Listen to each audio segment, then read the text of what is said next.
Vectors after coaching at Utah State, leading the Aggies to their first outright conference title since the 1936 last season, and being named a finalist for the Eddie Robinson Coach of the Year Award.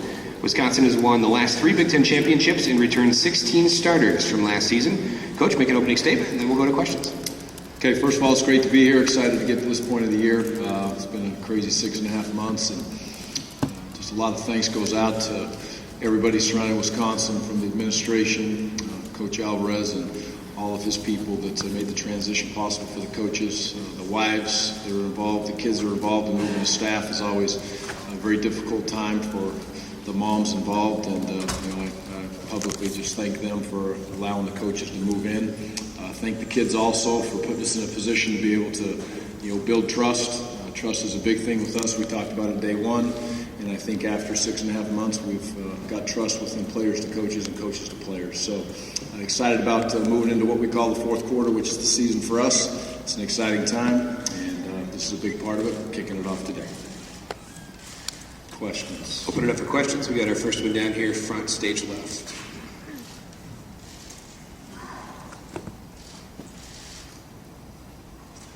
When there are coaching changes, normally it's with a program that has not had success. How different is it when you go to a program that has, and how would you handle that process differently?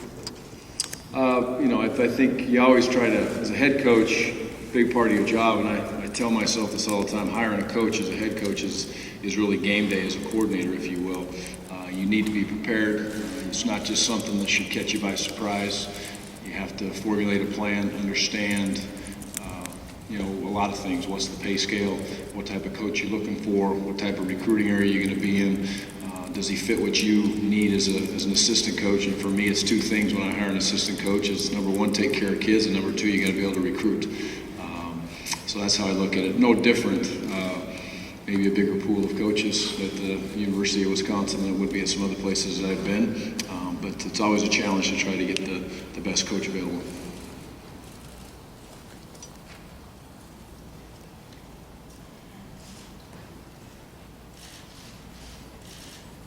Ready for our next question? Go ahead and raise your hand. And our microphones are finding. We've got one here, front stage left.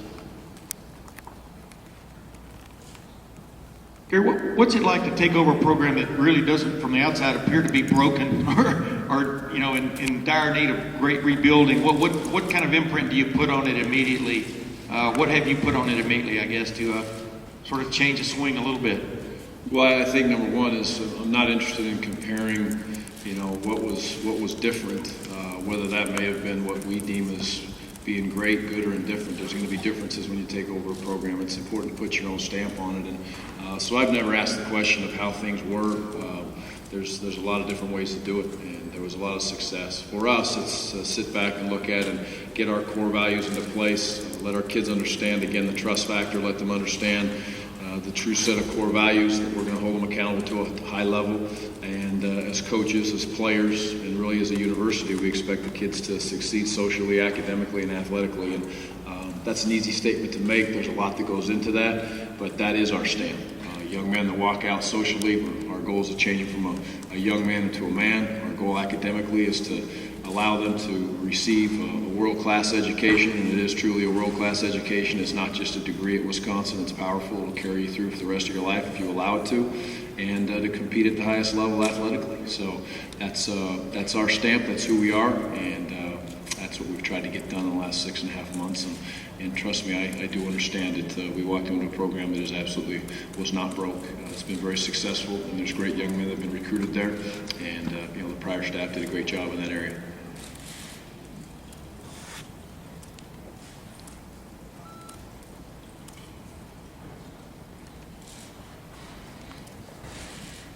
Got a question down here, front left.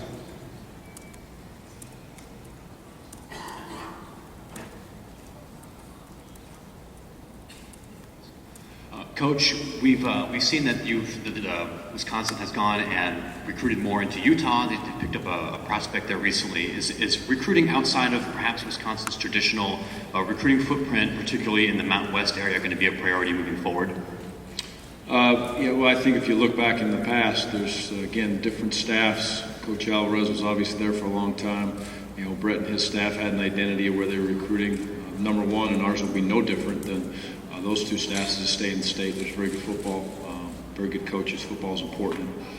The high school programs are run very, very well, and there's a large number of high schools. And I had no idea when I walked in, there's 400 plus high schools that play high school football in Wisconsin. So that'll stay the same. I think as a conference, and I think as at the University of Wisconsin, we want to recruit nationally because we can. The Big Ten, it's a very, very powerful conference. It's very recognizable, and people understand you're going to play at the highest level and on the biggest stages.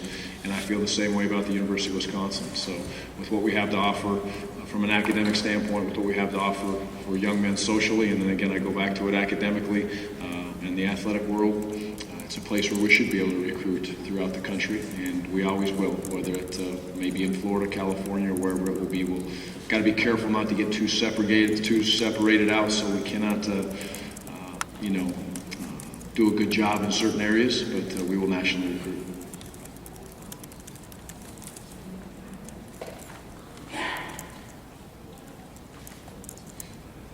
This is easy. No? I've never known this group to be shy with questions.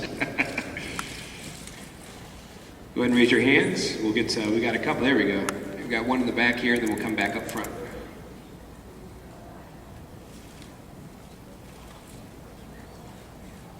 Reverse that. We'll do the front question first, and then we'll go to the back.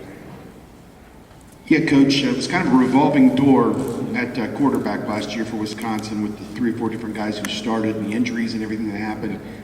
Coming out of the spring, going into the fall, how do you see that situation? Will you whittle it down to just 2 guys at some point and then have a competition, or where do things kind of stand with that right now? Yeah, it's a great question, and it's a question I'm sure is going to get asked a few times here in the next month or so. It's a 3-man battle right now as we kind of came through spring. We sat down with all the young men when we were first there and gave them a very clear vision that when we sat down in April, we would discuss exactly where they're at, what the situation is, and when we came out of it, Kurt and Joel came out on top in spring, and it was a very unique situation, as it is always at the quarterback spot when you have competition. We recruited Tanner, brought Tanner in. Tanner will also compete. He deserves that opportunity because he is a junior college player with 3 years left to play. Anytime we recruit a junior college player, he is going to be given the opportunity to walk in fall camp and compete and get reps with the ones and the twos at times, just as well every freshman will, if he deems himself mentally and physically prepared to be able to be in those situations, that he has a chance to help our team. So it'll be a 3-man race. I have no timeline on it, and we may jog out there the first play of the game with 2 quarterbacks on the field and see what happens from there. So who knows? It'll be interesting. What kind of tangibles does Chris Borland bring, both on the field and then maybe the intangibles off the field from a leadership perspective? Well, first of all, I'd say we have 23 seniors, great leadership throughout the team, and Chris is the heart and soul of that defense. But there's some guys that are right there with him from a leadership standpoint. But what Chris does consistently is, a lot of people talk about leadership on and off the field, and his consistency with his leadership is the key. There's no ups and downs. There's no really good days or bad days. He's not overly flashy. He's not a rah-rah guy. He's the king of backflips after practice, so I don't know how he does it, but that's kind of his deal. But he's so consistent with where he carries himself academically, the expectation level that he has for himself daily. It's easy to follow him, and that's where his leadership starts. But he carries himself with the presence of he's approachable for the young players in our program. He's a big part of our Big Brother program, which we've had throughout this summer of bringing the new young men into our program. It's very important. And Chris has also accepted a lot of change at the University of Wisconsin within coaches since he's been there, and he figures it out. He understands. He's going to listen to you at first.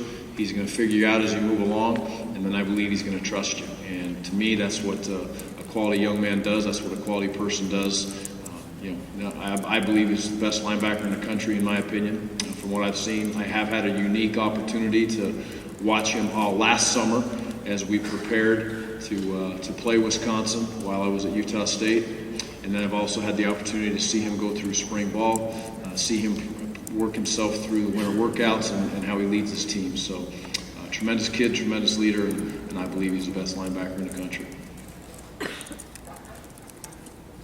Coach, have there been over here? Hi, There you go. There you are. Have there been any moments this summer where you've realized the enormity of the job, where it's hit you? I didn't hear. Go ahead, I didn't quite hear you. Have any moments occurred this summer where it struck you the enormity of the job, the Wisconsin job, and sort of how big a deal it is? Anything stand out?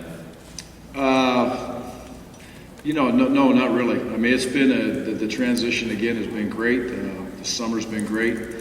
A job is a job, and I think I look at them all the same as far as what are you doing to influence kids. And when I say that, you're a coach. So to me, a coach is, you're an educator and you're a father figure, and that doesn't matter what level you're coaching at.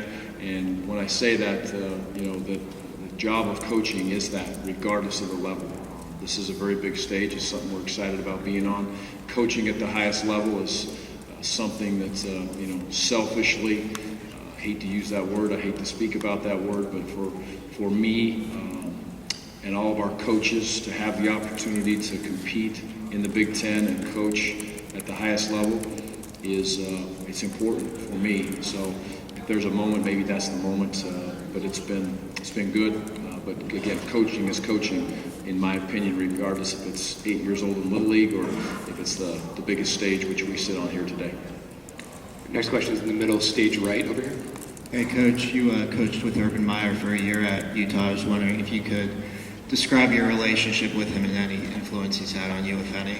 Okay, relationship with Urban? Yeah. Is that the question? Yes. Okay. Very good.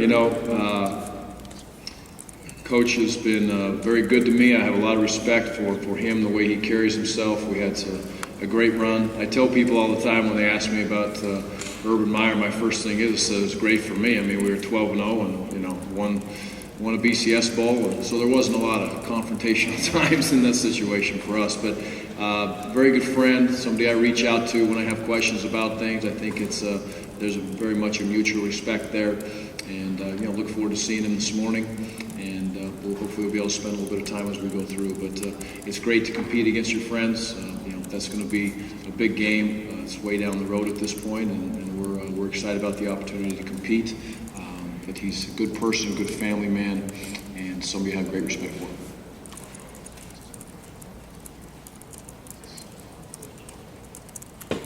Still have time for several more questions. Go ahead and fire your hands up, and we'll get a mic over to you right away.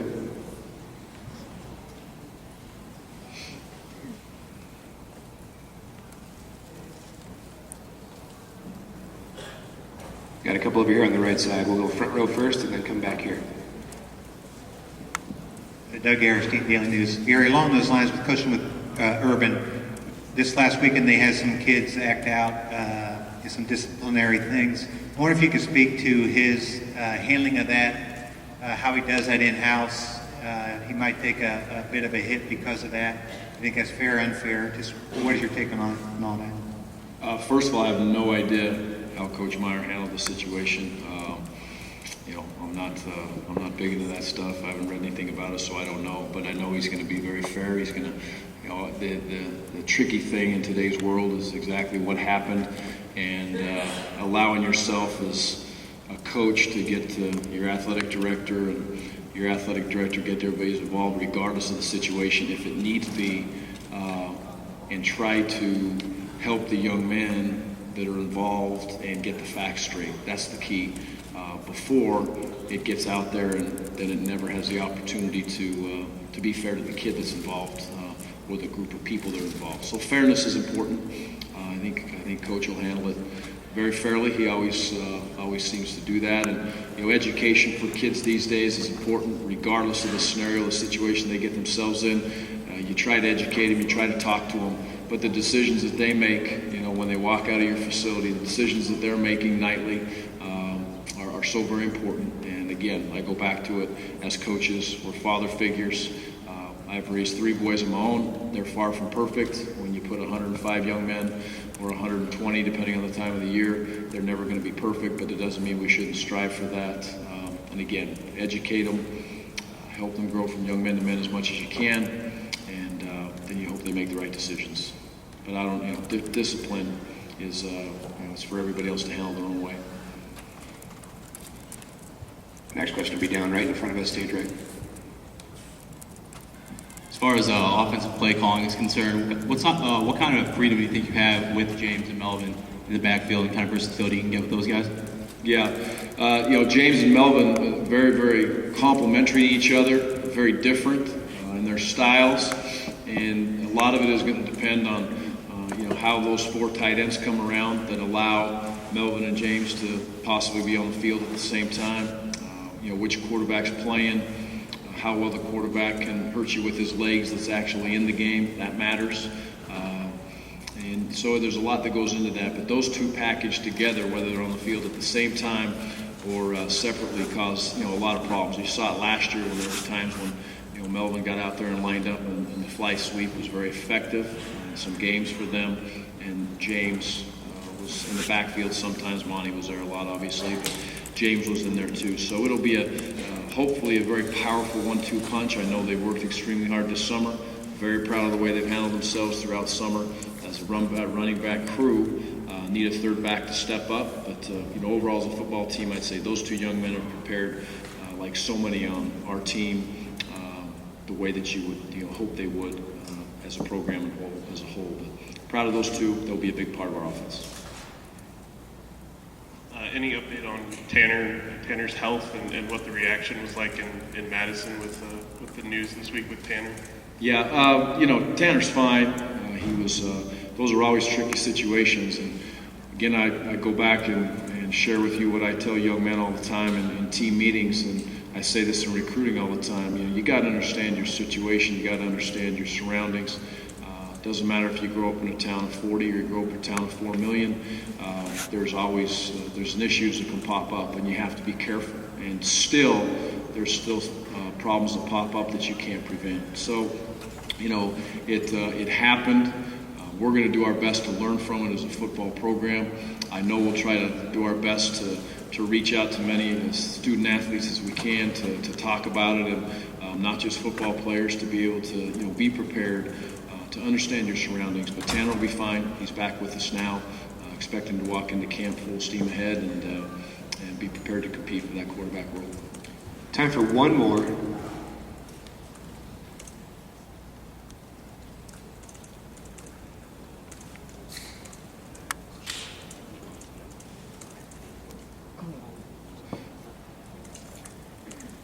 Anyone? One final question? Okay, we'll leave it at that. Thanks very much. Thank you. We will now take a 15-minute break. We encourage you to join our social media conversation today. On Twitter, use the hashtag B1G Media Day. We will return at 11 a.m. with Illinois head coach Tim Beckman. As a reminder, the Big Ten is providing a